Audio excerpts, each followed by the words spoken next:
Happy birthday to me, happy birthday to me. Thank you so much. ಪ್ರತಿಯೊಬ್ಬರ wishes ಕೂಡ ನನಗೆ ತಲುಪ್ತಾ ಇತ್ತು ಆಕಾಶವಾಣಿ ಮುಖಾಂತರ. ಹಿಂಗಿಂದನೋ ವಿಶಸ್ಗಳು ಬರ್ತಾ ಇತ್ತು. ನಿಮ್ ಪ್ರೀತಿ ನನಗೆ ಸದಾ ಫೀಲ್ ಆಗ್ತಾ ಇರುತ್ತೆ. ಸೊ ಪ್ರತಿಯೊಬ್ರು ವಿಶ್ ಮಾಡಿದ್ದಕ್ಕೆ, ನನ್ನ ಬರ್ಡೇನ ಸೆಲೆಬ್ರೇಟ್ ಮಾಡೋದಕ್ಕೆ ತುಂಬಾ ತುಂಬಾ ತುಂಬಾ ಧನ್ಯವಾದಗಳು. ಈ ಬರ್ಡೇ ಇದೆಯಲ್ಲ ತುಂಬಾ ಸ್ಪೆಷಲ್ ಬರ್ಡೇ. ಬಿಗ್ ಬಾಸ್ ಮನೆಯಲ್ಲಿ ನಿನ್ನೆ ತಾನೇ ಹಲವಾರು ಜನಕ್ಕೆ ಸುದೀಪ್ ಅವರು ಕ್ಲಾಸ್ ಅನ್ನ ತಗೊಂಡ್ರು. ನೀವೆಲ್ಲರೂ ಕೂಡ ನೋಡಿರ್ತೀರಾ. ಧನರಾಜ್ ಹಾಗೂ ರಜತ್ಗೆ ಕ್ಲಾಸ್ ತಗೊಂಡ್ರು. ಹಾಗೆ ಮಂಜಣ್ಣನಿಗೆ ಒಂದು ಕಿವಿ ಮಾತು ಕೂಡ ಹೇಳಿದ್ರು, ಹೀಗೆ ಇದ್ರೆ ನೀನು ಆದಷ್ಟು ಬೇಗ ಹೊರಗಡೆ ಬರ್ತೀಯಾ ಅಂತ ಹೇಳಿ, ಗೌತಮಿಯ ಹಿಂದಿಂದನೇ ಅಲಿತಾ ಇದ್ರೆ ಅಂತ ಹೇಳಿ. ಬಟ್ ಇವತ್ತು ಬಂದ್ರೆ 8 ಜನ ಟೋಟಲಿ ನಾಮಿನೇಟ್ ಆದವ್ರನ್ನ ನಿನ್ನೆ ಎಪಿಸೋಡ್ ಅಲ್ಲಿ ಹಲವಾರು ಜನನ ಉಳಿಸುವಂತಹ ಪ್ರಯತ್ನ ಮಾಡಿದ್ರು. ಜೊತೆಗೆ ಬರ್ತ್ಡೇ ಬಾಯ್ ಆಗಿರುವಂತಹ ಶಿಶಿರ್ ಅವ್ರನ್ನು ಕೂಡ ಉಳಿಸ್ಕೊಂಡಿದ್ರು ಇವತ್ತಿನ ಎಪಿಸೋಡ್ಗಾಗಿ. ಬಟ್ ಆಶ್ಚರ್ಯ ಎಂಬಂತೆ ಈ ವಾರ ಶಿಶಿರ್ ಅವರು ಮನೆಯಿಂದ ಆಚೆ ಬಂದಿದ್ದಾರೆ ಅನ್ನೋ ಒಂದು ನ್ಯೂಸ್ ಬರ್ತಾ ಇದೆ. ಸೊ ಏನಂತ ಹೇಳಿದ್ರೆ, ಶಿಶಿರ್ ಅವರು ನಿನ್ನೆ ತಾನೇ ಒಂದು ಬರ್ತ್ಡೇ ವಿಶೇಷವನ್ನ ತಿಳಿಸಿರುವಂತಹ ಎಲ್ರಿಗೂ ಕೂಡ ಧನ್ಯವಾದನ ತಿಳಿಸ್ಬಿಟ್ಟು, ನಾನು ಬಿಗ್ ಬಾಸ್ ಮನೆಯಲ್ಲಿ ಈ ಬಾರಿಯ ಬರ್ತ್ಡೇನ ಮಾಡ್ಕೊಂಡಿದ್ದು ತುಂಬಾ ಖುಷಿ ಆಯಿತು, ನನಗೆ ಯಾರ್ಯಾರು ವೋಟ್ ಮಾಡಿದ್ರೆ ಎಲ್ರಿಗೂ ಕೂಡ ಧನ್ಯವಾದಗಳು ಅಂತ ಹೇಳಿ ಒಂದು ವಿಡಿಯೋನು ಕೂಡ ಮಾಡಿದ್ರು. ಅದು ಈಗ ವೈರಲ್ ಆಗ್ತಿದೆ. ಆ ವಿಡಿಯೋನ ಇಟ್ಕೊಂಡು ಹಲವಾರು ಜನ ಹೇಳ್ತಾ ಇದ್ದಾರೆ ಶಿಶಿರ್ ಅವರು ಮನೆಯಿಂದ ಆಚೆ ಬಂದ್ಬಿಟ್ಟಿದ್ದಾರೆ. ಸೊ ಎಪಿಸೋಡ್ ಇನ್ನೇನು ಪ್ಲೇ ಆಗೋಕ್ಕಿಂತ ಮುಂಚೆನೆ ಈ ವಿಡಿಯೋ ಒಂದು ವೈರಲ್ ಆಗಿರೋದ್ರಿಂದ ಶಿಶಿರ್ ಅವರು ಈಗಾಗಲೇ ಮನೆಯಿಂದ ಆಚೆ ಬಂದಿದ್ದಾರೆ ಅನ್ನೋ ಒಂದು ನ್ಯೂಸ್ ಎಲ್ಲ ಹೋರಾಡ್ತಿದೆ.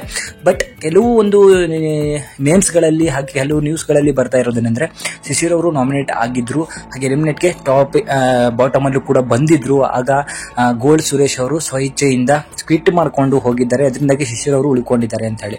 ಬಟ್ ಶಿಶಿರ್ ಅವರು ಬರ್ತ್ಡೇಯ ವಿಶೇಷನ ಮಾಡಿರುವಂತಹ ಒಂದು ವಿಡಿಯೋದಲ್ಲಿ ಏನಂತ ಇದೆ ಅಂತ ಹೇಳಿದ್ರೆ, ಅದರ ಕ್ಲಾರಿಟಿ ಬೇಕು ಅಂತ ಹೇಳಿದ್ರೆ, ಶಿಶಿರ್ ಅವರು ತಮ್ಮ ಅಫಿಷಿಯಲ್ ಚಾನಲ್ ಅಲ್ಲಿ ಅಥವಾ ತಮ್ಮ ಅಫಿಷಿಯಲ್ ಪೇಜ್ ಅಲ್ಲಿ ಏನು ಬರ್ಕೊಂಡಿದ್ದಾರೆ ಅಂತ ಹೇಳಿದ್ರೆ, ಮುದಕ್ಕೆ ಅಂದ್ರೆ ಬಿಗ್ ಬಾಸ್ಗೆ ಹೋಗೋಕ್ಕಿಂತ ಮೊದಲೇನೆ 75 ದಿನಗಳ ಹಿಂದೆನೆ ಕೂಡ ಈ ವಿಡಿಯೋನ ಅವರು ರೆಕಾರ್ಡ್ ಅನ್ನ ಮಾಡಿ ಇಟ್ಟಿದ್ರು. ಸೊ ಇವತ್ತು ಬರ್ತ್ಡೇ ದಿನ ಇದ್ದಿದ್ರಿಂದ ಅವರು ಅವತ್ತು ಸಂಜೆ ಅದನ್ನ ಅಪ್ಲೋಡ್ ಮಾಡಿದ್ದಾರೆ. ಸೊ ನಾನು ಈ ಬಾರಿಯ ಬರ್ತ್ಡೇನ ಬಿಗ್ ಬಾಸ್ ಅಲ್ಲಿ ಆಚರಿಸ್ಕೋಬೇಕಂತ ಇದ್ದೆ. ಸೊ ಅದರಂತೆ ನನ್ನ ಆಸೆ ಈಡೇರಿದೆ. ನನಗೆ ಯಾರ್ಯಾರು ವಿಶ್ ಮಾಡಿದ್ರು ಎಲ್ರಿಗೂ ಕೂಡ ಧನ್ಯವಾದ. ನಿಮ್ಮ ಈ ಪ್ರೀತಿಗೆ ನಾನು ನಿಮಗೆ ರಿಟರ್ನ್ ಆಗಿ ಬಿಗ್ ಬಾಸ್ ನ ಟ್ರೋಫಿಯನ್ನ ತಂದು ಕೊಡ್ತೀನಿ ಅಂತ ಹೇಳಿ ಒಂದು ಅನೌನ್ಸ್ಮೆಂಟ್ ಅನ್ನ ಮಾಡಿದ್ದಾರೆ. ಆ ವಿಡಿಯೋ ಸತತ 75 ದಿನದ ಹಳೆಯದು. ಶಿಶಿರ್ ಅವರು ಮನೆಯಿಂದ ಆಚೆ ಬಂದಿರುವಂತಹ ಯಾವುದೇ ಕ್ಲಾರಿಟಿ ಕೂಡ ಇಲ್ಲ. ಸೊ ಅದು ಒಂದು ಫೇಕ್ ನ್ಯೂಸ್ ಆಗಿರ್ತದೆ. ಬಟ್ ಆ ವಿಡಿಯೋ ಮಾತ್ರ ಎಲ್ಲ ಅಭಿಮಾನಿಗಳಿಗೋಸ್ಕರ ಶಿಶಿರ್ ಅವರು ಬಿಗ್ ಬಾಸ್ಗೆ ಹೋಗೋಕ್ಕಿಂತ ಮುಂಚೆನೆ ರೆಕಾರ್ಡ್ ಮಾಡಿ ಇಟ್ಟಿರುವಂತಹ ವಿಡಿಯೋ. ಬಟ್ ಇವತ್ತಿನ ಎಪಿಸೋಡ್ ಅಲ್ಲಿ ಗೊತ್ತಾಗುತ್ತೆ ಯಾರು ಹೋಗ್ತಾರೆ ಅಂತ ಹೇಳಿ. ಬಟ್ ಅದರ ಅಪ್ಡೇಟ್ ಅನ್ನ ನಾನು ನೆಕ್ಸ್ಟ್ ವಿಡಿಯೋದಲ್ಲಿ ಕೊಡ್ತೀನಿ. ಅದಕ್ಕೂ ಮೊದಲು ಯಾರು ನನ್ನ ಚಾನಲ್ ಸಬ್ಸ್ಕ್ರೈಬ್ ಮಾಡ್ಕೊಂಡಿಲ್ಲ, ಸಬ್ಸ್ಕ್ರೈಬ್ ಮಾಡಿ. ಹಾಗೂ ವಿಡಿಯೋ ನಿಮಗೆ ಇಷ್ಟ ಆಗಿದ್ರೆ ಲೈಕ್ ಮಾಡಿ.